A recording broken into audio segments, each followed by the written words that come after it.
L'apôtre Paul a dit, en concluant une lettre, « Maranatha, il revient, il va venir. » Et c'est notre espérance, Seigneur. De plus en plus, les statistiques le montrent d'année en année, de plus en plus de chrétiens meurent dans le monde de persécution, Seigneur. Mais tu reviens, Jésus. Tu reviens, Seigneur. Nos cœurs sont pour toi ce soir. Nous aimons ton retour, Seigneur. Tu dis dans l'Apocalypse qu'il y a une bénédiction pour ceux qui aiment ton retour, Seigneur, qui attendent ton retour, Seigneur. Nous ne sommes pas attachés aux choses de ce monde. Nous ne sommes pas attachés aux choses d'ici-bas. Mais comme l'apôtre Paul dit, nous cherchons les choses d'en haut. Et nous voulons être de ceux qui investissent dans le ciel. Au nom de Jésus. Et tous ceux qui aiment le Seigneur Jésus ce soir, qui attendent son retour, disent Amen. Alléluia. Amen, amen, amen. Alléluia. Amen. Prenez place dans sa présence. Je pense qu'à part Sylvain, Yves et moi, je pense que le reste des pasteurs sont en vacances. Il ne reste presque plus personne. Ça fait vraiment plaisir de vous voir aussi nombreux en cette période très, très curieuse des vacances. Donc, on va tourner sans plus tarder, si vous le voulez bien. Merci, Joël. Dans la parole de Dieu. Et nous allons atteindre cette deuxième partie ce soir sur le retour de Jésus-Christ. Sans plus tarder, on va tourner ensemble dans Matthieu, le 24e chapitre, où Jésus parle de son retour. Matthieu 24, et pendant que tu tournes, tu peux te retourner aussi à la personne à côté de toi et lui dire, est-ce que tu es venu à l'église avec ta Bible? Dis-lui, Pasteur Christian, il ne lâche pas.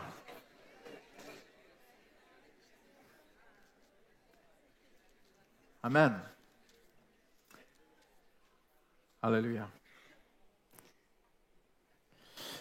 Moi, j'ai une petite histoire toute particulière avec Maranatha. Je sais que la rentrée scolaire va arriver et tous les parents vont aimer ma petite histoire. J'ai grandi dans une famille de la classe moyenne, mais assez sobre. Et ma mère allait parfois acheter des trucs dans ce qu'on appelait chez nous au Canada des sous-sols d'église. C'était les sous-sols des églises catholiques qui faisaient des genres de brocantes ou de... C'était à la mode avant le temps, tout ce qui était... pour donner une deuxième vie aux vêtements, tout ce qu'on appelle vintage aujourd'hui, qui est très, très, très à la mode. Il y a plein de boutiques autour de vous, là, comme ça. Et ma mère, elle allait par nécessité. Et alors que j'étais un petit gamin, un jour, elle est rentrée à la maison, elle m'a dit, « J'ai trouvé ton cartable pour la rentrée. » Un joli cartable en cuir de qualité. Il m'a coûté 10 centimes, c'est extraordinaire. Et puis, donc, je n'avais pas les cartables très à la mode que les autres gamins avaient et tout, avec les superstars de dîner derrière dans le dos et tout. Et elle m'arrive, et il y a décrit sur le cartable à la main, peint à la main, très, très moche, « Maranatha ». Et moi, petit gamin de 9 ans, je disais, « Maman, déjà, c'est moche. C'est quelqu'un qui a écrit ça avec ses mains, avec un pinceau, sur Maranatha, et qui a essayé de le gratter, de l'effacer, c'est jamais parti. Donc, ils l'ont remis Maranatha. » Et je dis, maman, je vais aller tous les jours de ma vie à l'école avec un cartable et dans le dos, ça va être écrit Maranatha.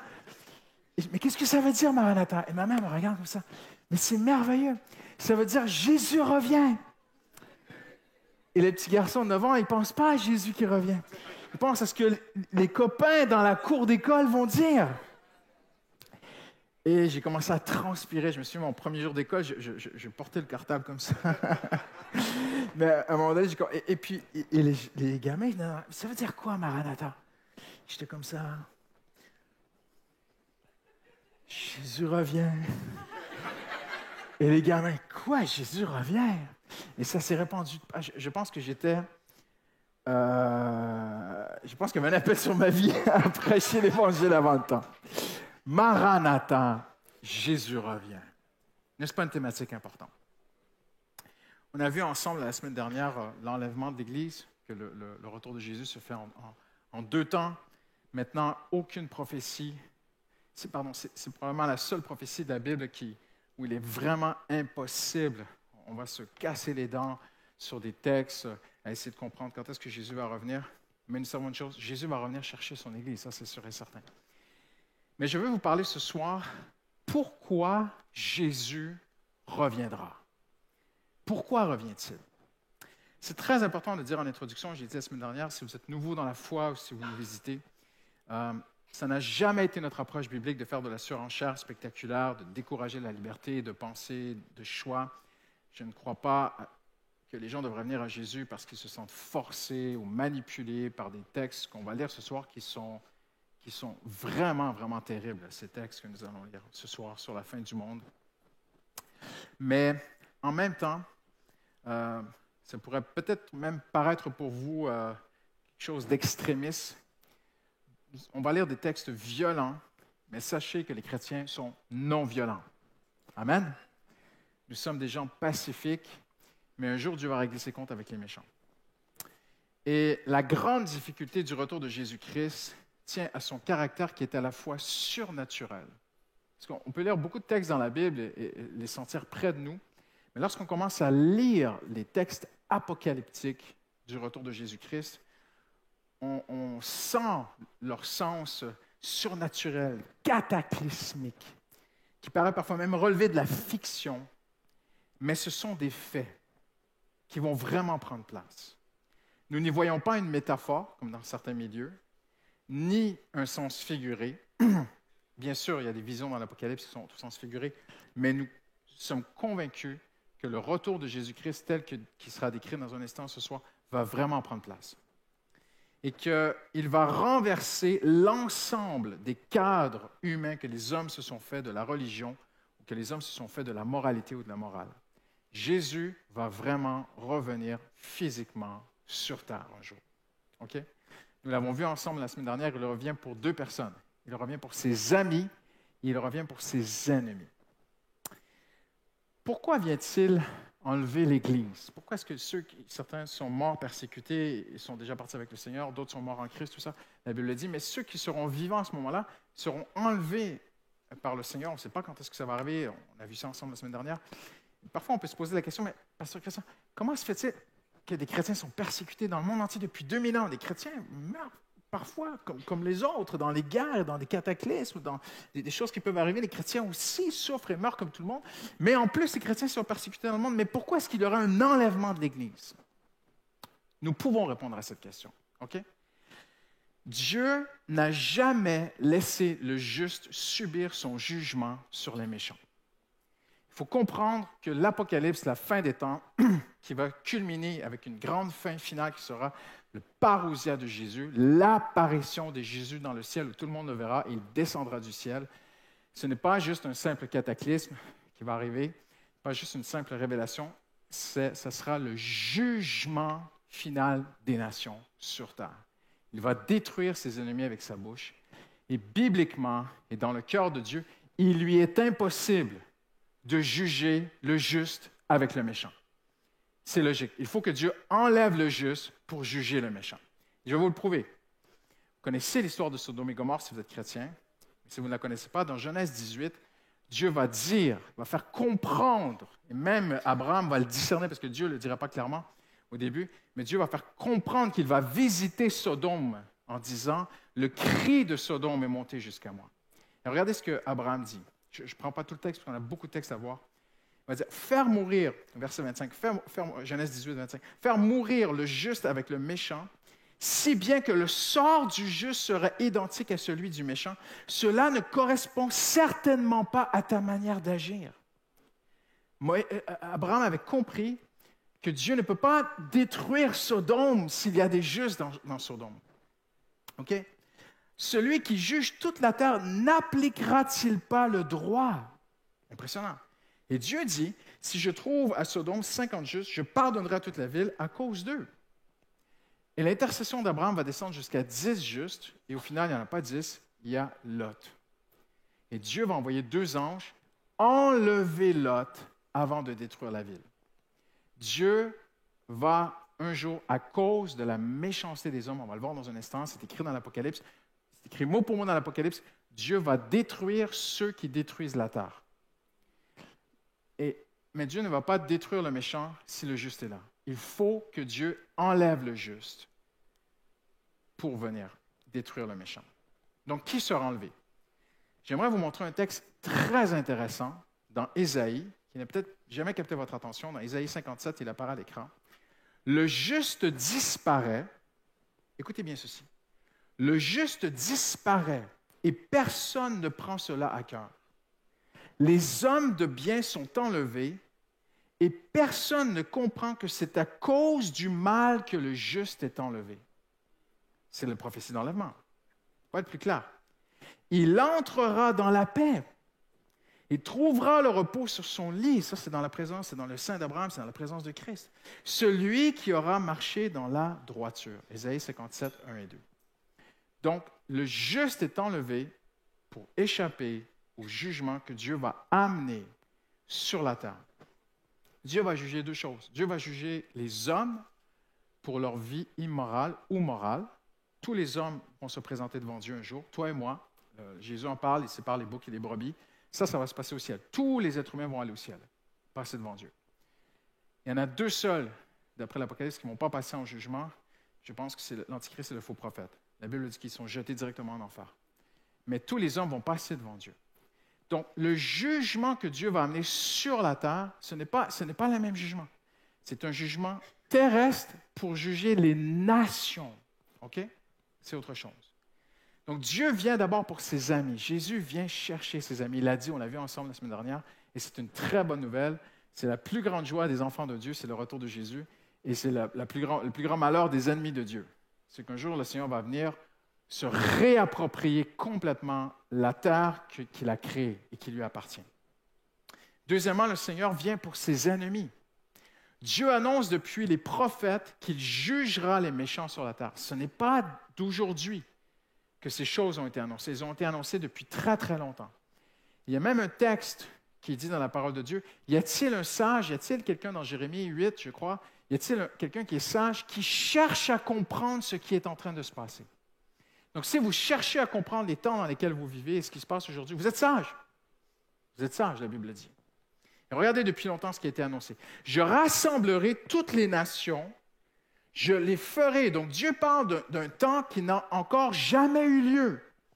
Si certains prétéristes croient qu'en 70 après Jésus-Christ, Matthieu 24, c'est complètement accompli et que Matthieu 24 n'a plus besoin de s'accomplir, c'est accompli à la destruction du temple en 70 après Jésus-Christ, je n'y crois pas parce que la Bible parle d'un rassemblement de toutes les nations. Je les ferai descendre dans la vallée de Josaphat, c'est la vallée d'Armageddon, Megiddo. Proclamez ceci en passant. Napoléon s'est battu dans cette vallée, il a écrit, c'est une excellente vallée pour faire la guerre. Impressionnant.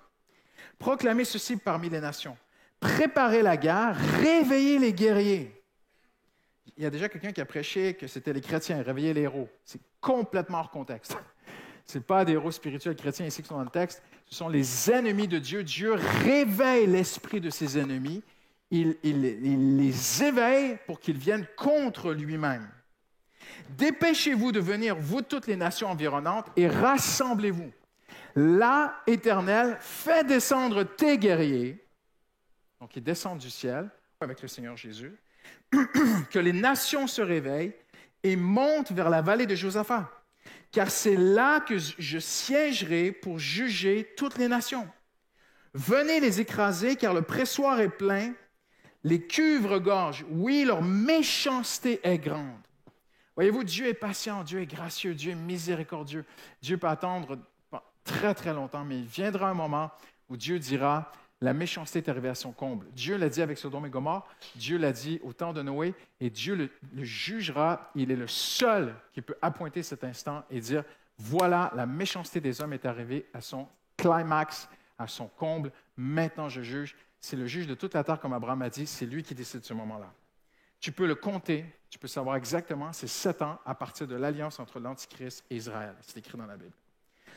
Ce sont des foules dans la vallée du jugement, car le jour de l'Éternel est proche dans la vallée du jugement.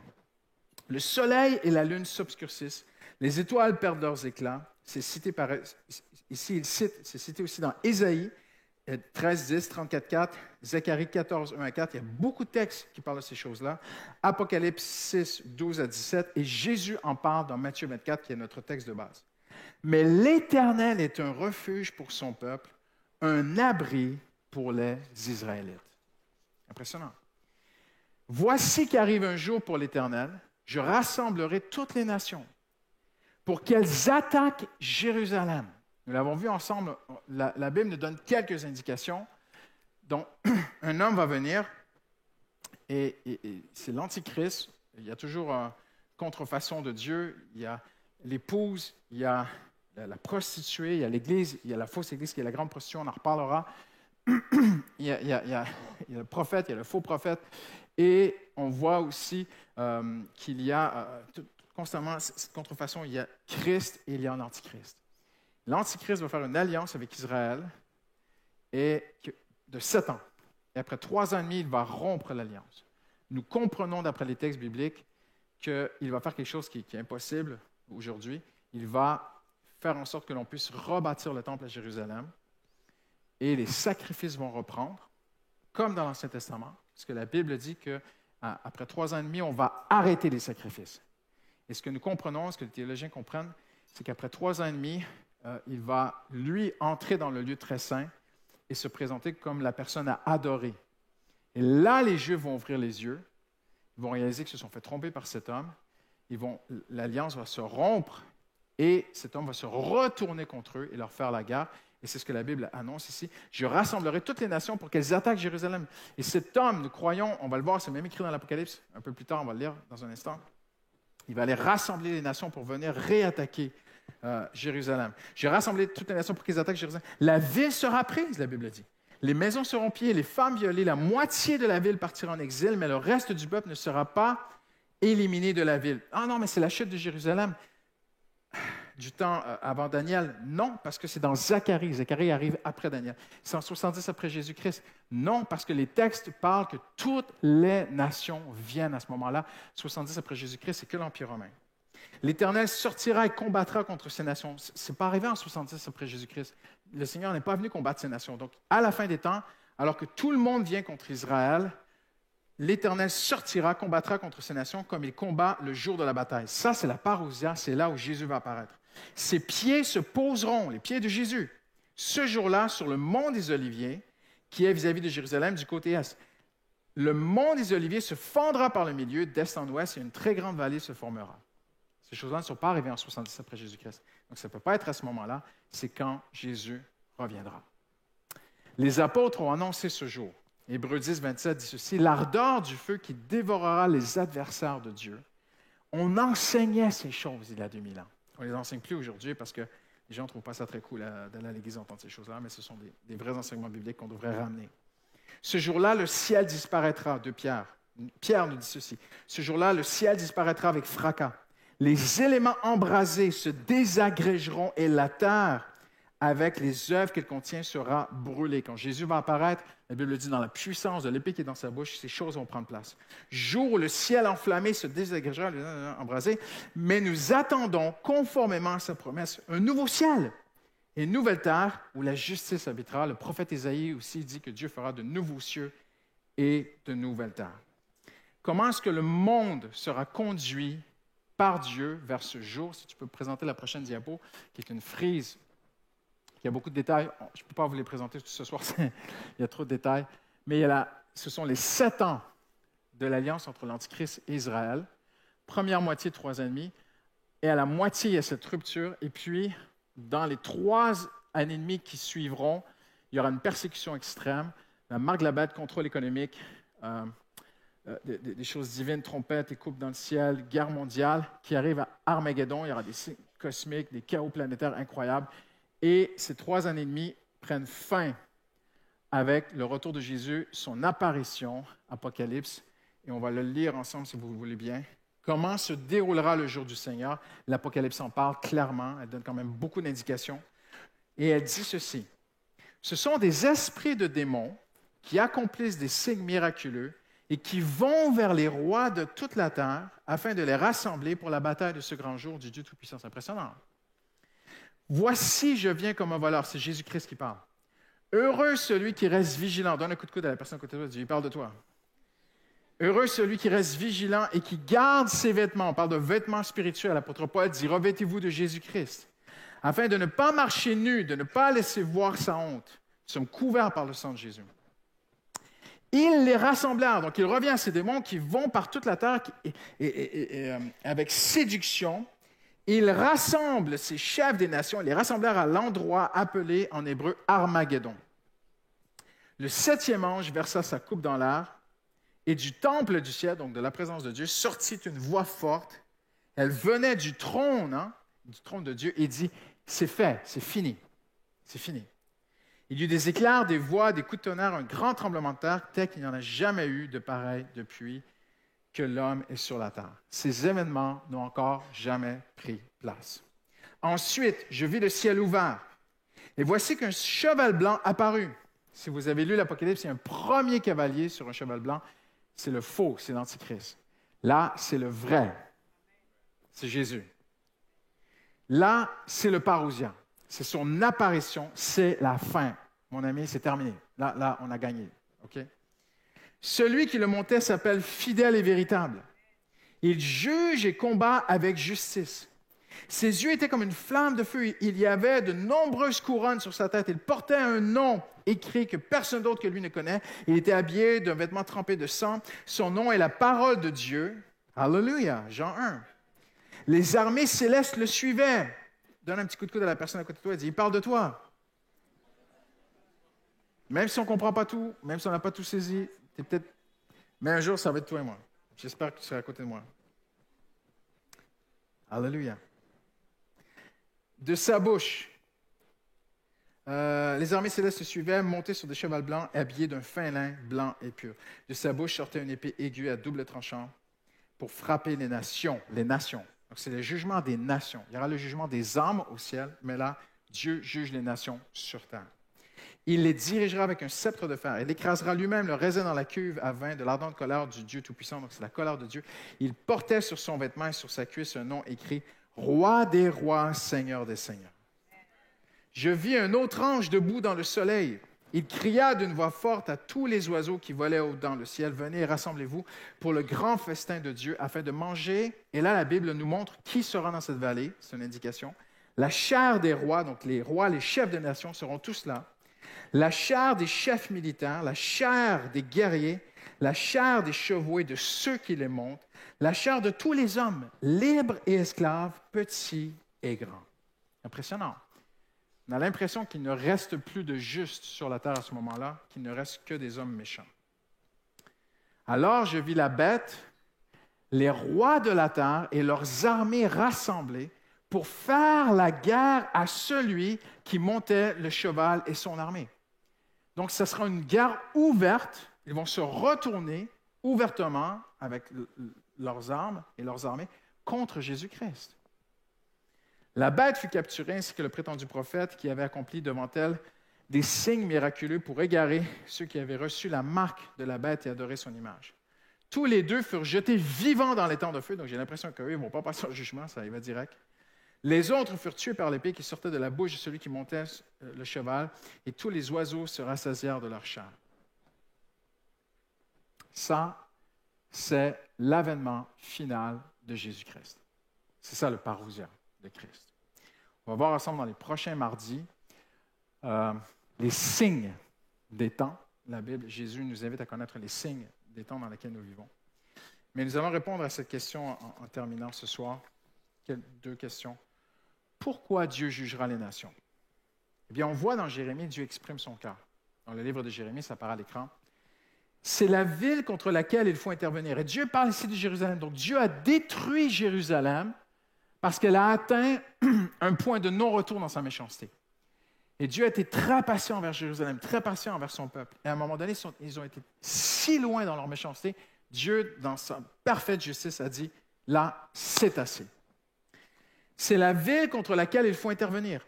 Il n'y a que tyrannie au milieu d'elle. Donc, vous pouvez vraiment imaginer à la fin des temps, et on va le voir, je donne déjà un petit avant-goût de ce qu'on va partager ensemble dans les prochaines semaines, tous les indicateurs négatifs de la moralité de notre société sont à la hausse. Je vous montrerai ça dans les prochaines semaines. On a tellement de data aujourd'hui, c'est assez impressionnant. Mais dans le monde entier, je vous donne juste une petite information comme ça. La grande période de la traite des esclaves a été un moment très, très noir et très sombre dans l'histoire de l'humanité. Mais les datas, les informations, les statistiques que nous avons aujourd'hui prouve qu'aujourd'hui, ce qu'on appelle l'esclavage moderne, la traite, le trafic humain aujourd'hui, de l'esclavage humain aujourd'hui, dépasse cette période très sombre de l'humanité. Mais personne n'en parle. On va le voir ensemble parce que les gens sont insensibles à ces choses. Il y a un trafic humain sexuel dans cette ville connue dans le monde entier. Personne n'en parle. J'ai vu, j'étais avec un chrétien, on a vu sur la place de Bastion, c'est pas possible, ça peut être qu'une jeune fille qui est dans le trafic humain. Qui, tac, tac, ça rentre, ça sort dans des voitures. Aujourd'hui, tout se fait par téléphone. Une personne qui est venue à Jésus-Christ, qui était dans ce milieu-là, m'a raconté certaines choses. Aujourd'hui, vraiment, vraiment, vraiment, notre société ne s'en soucie guère. Et la Bible dit, dans les derniers temps, les hommes vont penser qu'à eux. Il y a tellement de guerres aujourd'hui dans le monde, c'est impressionnant le nombre de personnes qui meurent chaque jour de guerre, de famine, de ceci, de cela. On en reparlera, mais la Bible dit, dans les derniers temps, les gens vont devenir tellement insensibles. Donc, nous allons vraiment vers des jours, des places comme en Thaïlande, tu te dis, mais c'est pas possible, la pédophilie, le trafic humain des enfants, ce qu'on fait là-bas, c'est une horreur. C'est juste impensable ce qui se passe aujourd'hui. La Bible a annoncé que dans les derniers temps, notre société, Paul le dit, écoutez-moi bien ce soir, je devance mes notes. Paul vivait au temps des Romains. Et notre société postmoderne, occidentale, où les droits de l'homme sont si importants en France, on regarde l'époque des Romains comme une époque de barbares, des hommes assoiffés de sang, qui battaient les gens, qui sortaient une épée pour rien. Oh, mais qu'est-ce qu'ils étaient durs, les Romains! Ils ont asservi leur monde de l'époque par la violence et tout. Mais Paul dit, dans les derniers temps, les hommes sont encore plus méchants. Impressionnant, hein? Donc, on doit vraiment aller vers une société, et Dieu a jugé l'Empire romain à un moment donné. Quand tu lis les histoires, quand tu regardes l'histoire, il y a des parallèles qui sont assez fascinants de découvrir. Grande persécution des chrétiens sous l'Empire romain et puis chute de l'Empire romain. À un moment donné, Dieu dit c'est assez. Et la Bible dit, Paul dit, dans les derniers temps, les hommes vraiment seront méchants. Et ces choses vont arriver. Donc, et là, on voit à travers Jérusalem, Dieu donne un très, très bel exemple. Dieu explique. Voyez-vous, Dieu ne veut pas que nous soyons ignorants de ces choses. Il veut que ses enfants comprennent pourquoi Dieu va intervenir ainsi. C'est la ville contre laquelle il faut intervenir. Donc, c'est le Dieu, le créateur de l'univers, dit, c'en est assez. Jérusalem est trop... Elle a passé un point de non-retour. Il faut intervenir. C'est écrit dans la Bible, il faut intervenir. Il n'y a que tyrannie au milieu d'elle. Elle offre sa méchanceté comme un puits offre son eau. C'est impressionnant. Ce qu'on entend d'elle ne fait étant que de violence, de persécution. Je vois sans cesse de la souffrance et des blessures dans Jérusalem. Remets-toi en question, Jérusalem. Sinon, je m'éloignerai de toi. Je ferai de toi un désert, un pays inhabité. À qui parler et qui prendre à témoin pour qu'on m'écoute, dit le Seigneur. Leur oreille est vraiment incirconcise. Ils sont incapables d'être attentifs. Impressionnant. Et Paul dit, dans les derniers temps, les gens ne voudront plus entendre la saine doctrine.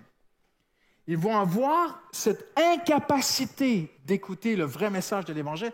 Ils vont se donner des prédicateurs qui leur grattent les oreilles.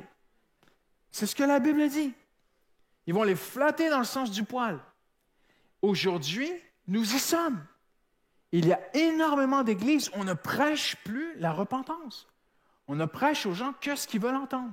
On les rassure, on les rassure. On leur donne un petit efféralgan, tu vois, on calme la douleur et puis rentre chez toi, tu vois. Mais on ne traite pas le péché qui tue les gens. Et Paul dit dans les derniers temps, ce sera comme ça. Ils sont incapables d'être attentifs. La parole de l'Éternel est vraiment pour eux un synonyme de honte. Même les gens auront, dans les derniers temps, les gens auront honte de te connaître comme chrétien. Ils auront honte de s'associer avec toi comme chrétien. Impressionnant, hein? À qui parler? Remets-toi en question, Jérusalem, sinon je vais m'éloigner de toi. À qui parler? Qui prend un témoin pour m'écouter? Leur oreille était incertaine. Ils sont incapables d'être attentifs. La parole de l'Éternel est vraiment pour eux un synonyme de honte. Ils n'y trouvent aucun plaisir. Aucun plaisir dans la parole de Dieu. Écoutez, nation, sachez ce qui est en elle, assemblée des peuples. Donc Dieu parle au peuple. Il dit au peuple, je prends les peuples à témoin, pourquoi je vais détruire Jérusalem. Écoute, terre, retiens bien que je fais venir le malheur sur ce peuple. Et regardez comment Dieu dit, ce sera le fruit de ses pensées. Impressionnant. Je vais vous montrer une prophétie d'une dame qui a eu une vision en 1958, 58, pardon. Et j'ai vérifié, j'ai même appelé deux pasteurs dans son pays. C'est quelque chose de très, très sérieux. Et elle a dit en 1958, le Seigneur lui a dit, dans les derniers temps, en 1958, en Norvège, il y avait une chaîne de télé, à peu près. Le Seigneur lui a dit, viendra le jour où il y aura tellement de chaînes de télé, il y aura énormément de violence à la télé, et les gens vont transporter la violence de la télé dans la rue. Impressionnant. C'est ça. Voyez-vous? Ça fait réfléchir ces choses-là. Et regardez ce que Dieu dit. En fait, le jugement est le fruit de leurs pensées. Parce que vous êtes devenus une société violente, la violence du jugement de Dieu doit venir. On récolte ce que l'on sème. Dieu est juste. Car ils n'ont pas fait attention à mes paroles, ils ont méprisé ma loi. À la fin des temps, les gens vont littéralement mépriser la loi de Dieu. Aucun ne regrette sa méchanceté et ne se dit, mais qu'est-ce que j'ai fait là? Personne ne se remet en question. Le cœur est devenu tellement dur. Ce sera comme ça à la fin des temps. En effet, et quand tu vois autour de toi une société, des proches, des voisins, des collègues, leur conscience est en paix, de penser mal, de faire le mal, de voir le mal, il n'y a plus de problème, tout est permis. Là, tu te dis, nous sommes proches de la fin. Ces choses arrivent. 2 Thessaloniciens, Paul dit, en effet, parce que 1 et 2 Thessaloniciens, Paul parle vraiment de la fin des temps et du retour de Jésus. En effet, il est juste aux yeux de Dieu de rendre, ce n'est pas à nous de le faire, ce n'est pas à toi de rendre, il t'a mis une claque, toi tu ne mets pas une claque. Jésus a dit, tu tends l'autre jour, c'est impressionnant, Jésus a dit d'aimer ses ennemis. Donc, nous, on n'a pas à faire, c'est de vivre comme Jésus a vécu, ok? Ils l'ont crucifié, il y aura des persécutions, on sera peut-être persécutés nous aussi. Moi, j'ai ma petite conviction là-dessus, je pense qu'il y a une persécution qui vient en France. Et qui pourrait être vraiment difficile pour nous aussi. Ça, notre part, c'est d'aimer nos ennemis. Mais Dieu a une part, et c'est la justice. Il est bon, Dieu pardonne ceux qui se repentent, mais Paul dit, il est juste aux yeux de Dieu de rendre la souffrance à ceux qui vous font souffrir. Impressionnant. Et de vous donner, à vous qui souffrez, du repos avec nous, lorsque le Seigneur Jésus apparaîtra, parousia ici, du ciel avec les anges de sa puissance, au milieu d'une flamme de feu pour punir ceux qui ne connaissent pas Dieu et ceux qui n'obéissent pas à l'Évangile de notre Seigneur Jésus-Christ. Ils auront pour peine une ruine éternelle, loin de la présence du Seigneur et de la gloire de sa force, lorsqu'il viendra ce jour-là pour être célébré parmi ses saints, admiré parmi tous ceux qui auront cru, et vous avez cru à notre témoignage. Amen. Dans l'Ancien Testament, il est parlé à un moment donné d'un homme, un roi, il est dit, il endurcit son cœur au point de non-retour. Jésus va apparaître, l'apparition finale de Jésus-Christ. Pourquoi est-ce que nous croyons que Jésus revient? Quand est-ce qu'il va revenir? Il va venir à un moment donné où l'humanité aura atteint un point d'endurcissement, de non-retour. Et là, le Seigneur va les juger. En terminant sur, mais pourquoi est-ce que Dieu ne change-t-il pas le cœur de tous les méchants et qu'il pourrait faire comme ça et on est tous bons? Parce que Dieu ne travaillera jamais contre sa propre œuvre. Dieu a créé l'homme avec une liberté d'aller vers le bien ou le mal. Dieu ne va pas travailler contre son propre travail. Il veut que l'homme soit libre de venir à lui ou de le rejeter, de l'aimer ou de le haïr. Dieu n'ira pas contre ce qu'il a fait. OK? En terminant ce soir, on va se poser une question. Pasteur Christian, mais qu'est-ce qu'on fait, nous, en attendant? Eh bien, les apôtres ont posé cette question à Jésus dans Matthieu 24. On l'a vu ensemble. Mais si vous remarquez bien, dans Matthieu 24, il dit, Seigneur, mais quand sera le jour de ton avènement? Quand est-ce que ces choses arriveront? Et Jésus leur donne beaucoup d'indications dans Matthieu 24. Et nous l'avons vu ensemble la semaine dernière, il leur dit deux choses. Il leur dit, restez éveillés, soyez prêts. Il dit, heureux celui qui est prêt, on l'a vu, et heureux celui qui est occupé. Donc, le mot ici, heureux, c'est béni. Tu es béni de Dieu si tu te lèves ce soir et tu dis, moi, je veux être occupé jusqu'à la fin de mes jours à aimer et servir Jésus. Il y aura une bénédiction pour toi. C'est ce que la Bible dit. Mais quand Jésus va mourir et ressusciter, il va venir les voir, et là, ils vont lui redemander la même question. Alors que les apôtres étaient réunis, ils lui demandèrent, « Seigneur, est-ce à ce moment-là que tu rétabliras le royaume pour Israël? » Il leur répondit, « Ce n'est pas à vous de connaître les temps ou les moments que le Père a fixés de sa propre autorité, mais vous recevrez une puissance. Lorsque le Saint-Esprit surviendra sur vous, vous serez mes témoins à Jérusalem, dans toute la Judée, dans la Samarie et jusqu'aux extrémités du monde. » Alors que nous sommes ici ce soir, on a prié tout à l'heure pour lui. Pasteur José est au fond de la brousse, dans l'ouest de la Côte d'Ivoire, dans un petit village, en train d'encourager des chrétiens, de prier avec eux, jusqu'au bout du monde. Jusqu'au bout du monde, mais en commençant par Jérusalem. En fait, Jérusalem, c'est là où tu es. Jérusalem, c'est ton foyer, c'est ta famille, c'est ta femme, c'est tes enfants. Donc, il y a des choses qui nous appartiennent, on a des indications, on croit que Jésus revient. Moi, je crois qu'on doit prêcher que Jésus revient. Amen. J'ai déjà dit, il y a très longtemps, dans les églises, on prêchait Jésus sauve, Jésus baptise, Jésus guérit et Jésus revient. Et c'est drôle, on a comme enlevé le quatrième. On prêche que Jésus sauve, on prêche que Jésus baptise, on prêche que Jésus guérit, mais on entend moins prêcher que Jésus revient. Parce que ça bouscule certaines églises. Ça bouscule certains chrétiens, ça bouscule certaines mentalités. Mais moi, j'avais des plans, en fait, pasteur, tu ne comprends pas. Moi, je voulais me marier, je voulais acheter une belle maison, je voulais un jour quitter Paris, aller en province, je voulais avoir une petite maison en Bretagne, finir mes jours là-bas avec mes petits-enfants autour de moi. Moi, en fait, j'ai fait tous mes plans de vie, mais si Jésus revient, ça casse tout. Oui, ça casse tout. Ça casse tes plans, ça casse mes plans. Et c'est pour ça que souvent, dans les églises, on prêche moins que Jésus revient. Mais Jésus revient. Que tu crois, que tu ne crois pas, que tu crois que c'est une métaphore. J'aimerais juste t'encourager ce soir, si tu te moques de ces textes, si tu ne les prends pas au sérieux, si tu penses que c'est que des images, ouais, on ne peut pas se louper sur des sujets comme ça. Ce sont des sujets qui sont fondamentaux. Jésus revient. Il faut qu'on soit prêt. Heureux celui qui est trouvé occupé quand le Seigneur revient. Amen. Et qu'est-ce que Jésus dit? Occupé à son travail.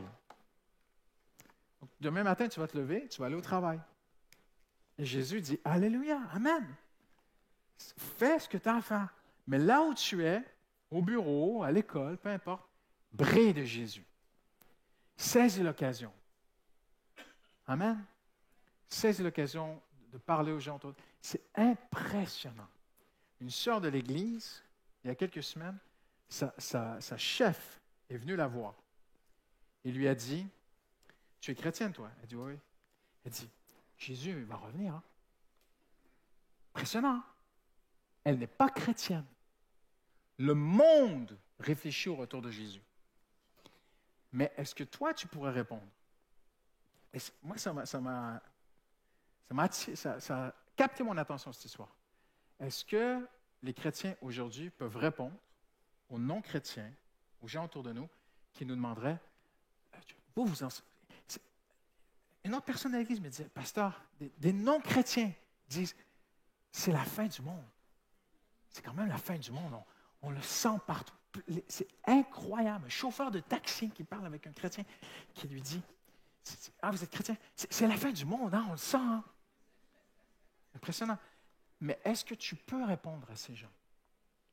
Est-ce que tu peux dire aujourd'hui à ces gens autour de toi, un collègue qui te posera une question, tu sais quoi, demain midi, on déjeune ensemble. Je ramène ma Bible, on va regarder des textes. Est-ce que tu saurais faire ça? Est-ce que tu pourrais faire ça? Les enfants de Dieu doivent connaître la parole de Dieu. On est ensemble ce soir? Amen. Parce que Jésus revient. Et je suis certain que tu peux gagner des âmes à Christ.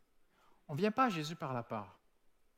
faut pas utiliser les cataclysmes et toutes les choses terribles que la Bible annonce pour dire « Ah, si tu ne veux pas brûler en enfer, tu es mieux de venir à Jésus. Hein. » Ça marche 10 minutes, ces choses-là. Mais par amour, il faut aussi leur montrer les textes d'espoir qu'il y a en Jésus-Christ, de l'amour de Christ. Amen. C'est là plus... Voyez-vous, les statistiques le démontrent que cette génération, puis on va terminer avec ceci ce soir en prière, tout le monde en parle, je vous dis des choses que vous savez déjà.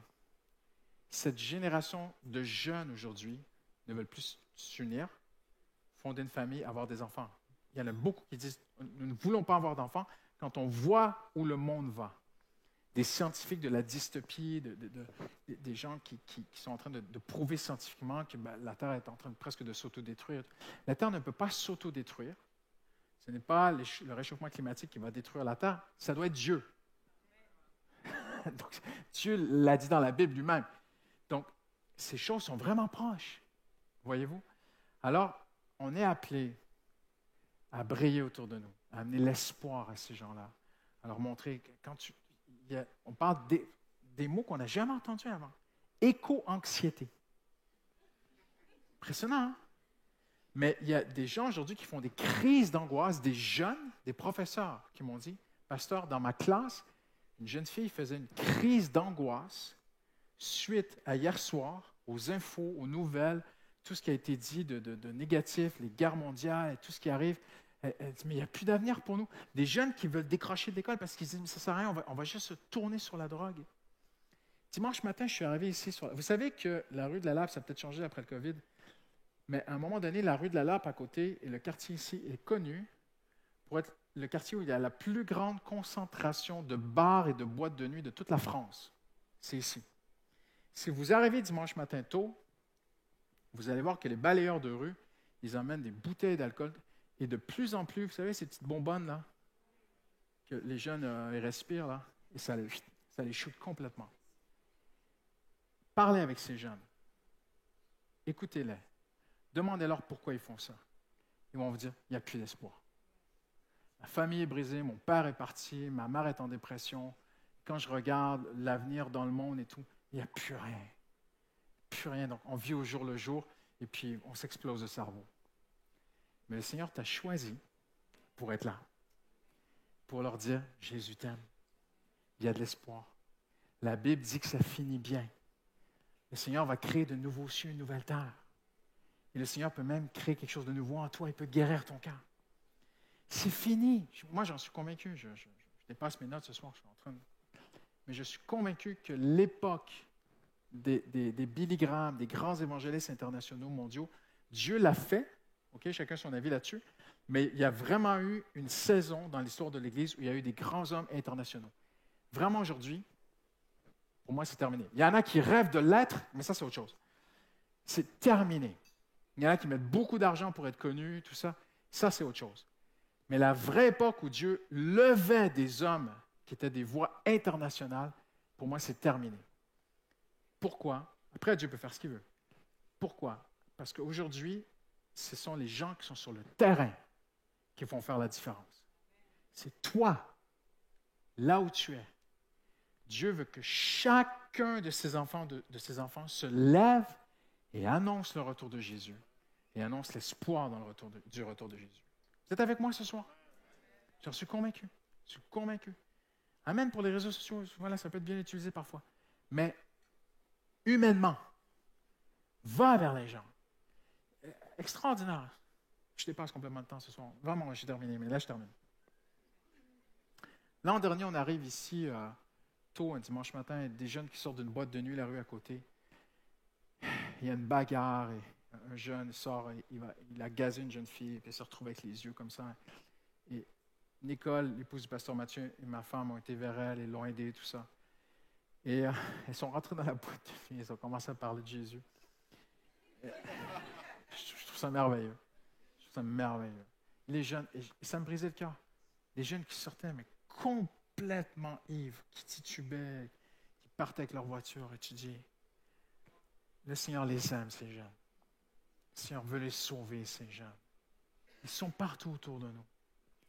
Dans les derniers temps, il faut qu'on se lève, toi et moi, et qu'on connaisse que ce soit imprégné dans notre cœur, Jésus revient.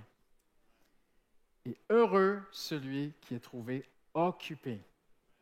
Moi, mon rêve, vraiment que Dieu le réalise, c'est que je suis en train de parler à quelqu'un de Jésus, de l'aider, de l'encourager, et je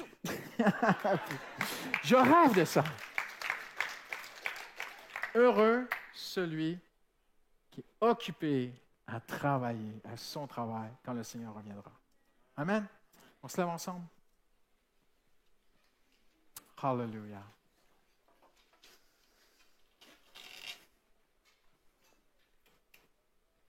Est-ce qu'on peut juste tourner nos cœurs vers le Seigneur Jésus? J'ai été long. Mais si tu le pries sincèrement, c'est certain. Si tu pries ceci sincèrement, c'est certain que Dieu va l'accomplir. Prie ceci ce soir en terminant.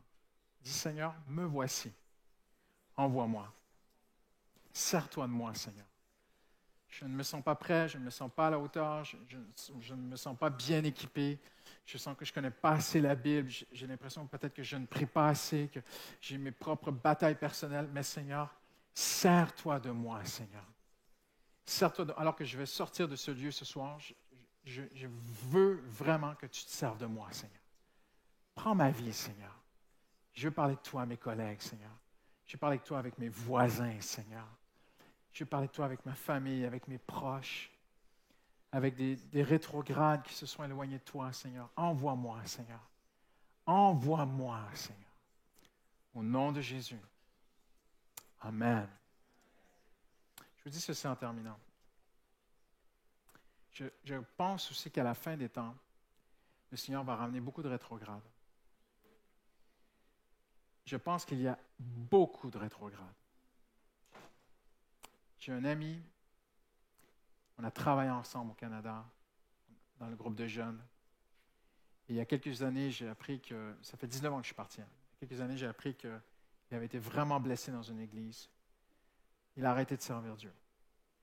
Il va à l'église le dimanche, que ce soit dernier rang, avec sa femme, ses enfants, mais c'est terminé. Il ne sert plus le Seigneur. Il ne le sait pas, mais je prie pour lui. S'il peut écouter cette vidéo, c'est très bien que je parle de lui.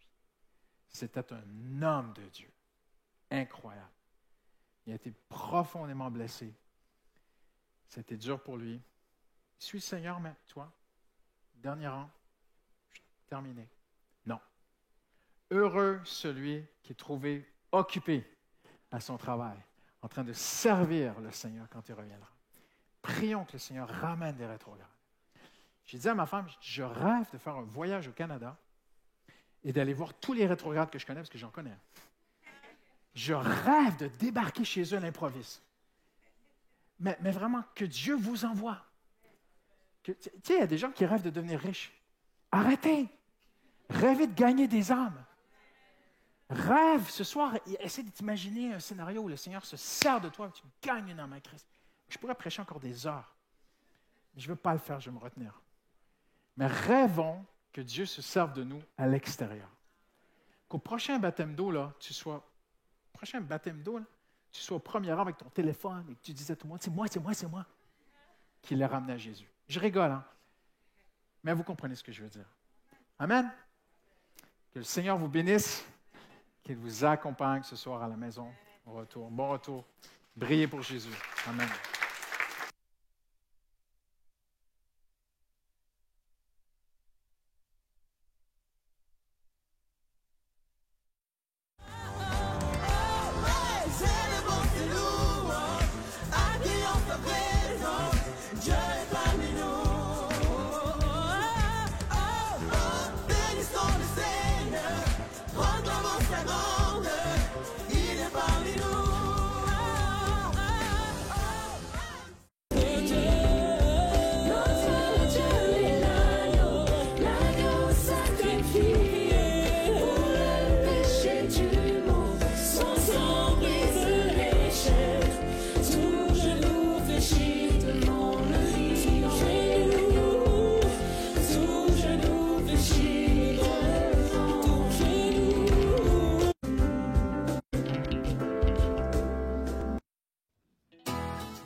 les mains comme ça.